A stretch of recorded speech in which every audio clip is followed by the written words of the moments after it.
میسنی drama کی next episode میں آپ دیکھیں گے کہ حشمت امینہ کو بتا دیتا ہے کہ رحیل کا والد ولید ہے، اور ایسے میں دانیال اور فاطمہ کی شادی کیسے ہو سکتی ہے۔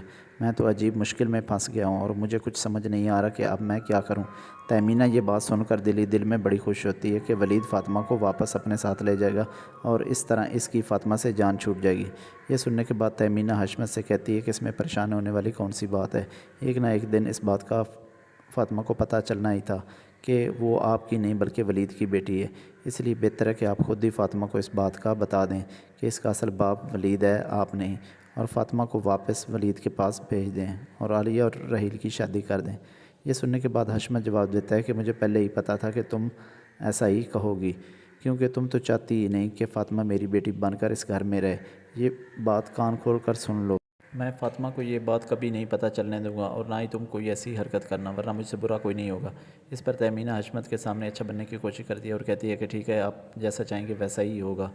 لیکن دوسری طرف تیمینہ فوراً ہی عمیرہ کو فون کرتی ہے اور اسے کہتی ہے کہ مجھے ولید سے بات کرنی ہے، اور اس طرح وہ ولید کو بتا دیتی ہے کہ عالیہ ان کی بیٹی ہے اور فاطمہ کی وجہ سے حشمت نہیں چاہتے کہ رحیل اور عالیہ کی شادی ہو، اور اس لیے انہوں نے آپ سے ملنے سے انکار کر دیا ہے۔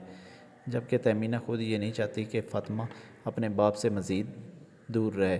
اس لیے آپ فوراً آ کر فاطمہ کو اپنے ساتھ لے جائیں اور حشمت کو اس بات کا کسی صورت علم نہ ہو کہ یہ بات میں نے آپ کو بتائی ہے۔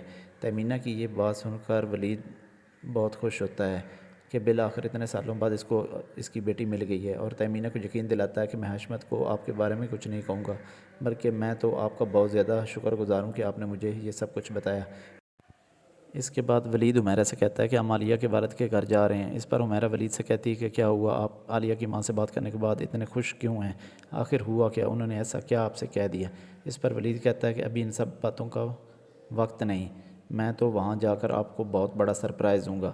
عمیرہ آگے سے کہتی ہے ٹھیک ہے، پر رحیل کو تو آ لینے دیں، جس پر ولید کہتا ہے کہ مجھ سے اب رحیل کا انتظار نہیں ہوتا، اور نہ ہی رحیل کی وہاں کوئی ضرورت ہے، اور اس طرح ولید اور عمیرہ حشمت کے گھر پہنچ جاتے ہیں۔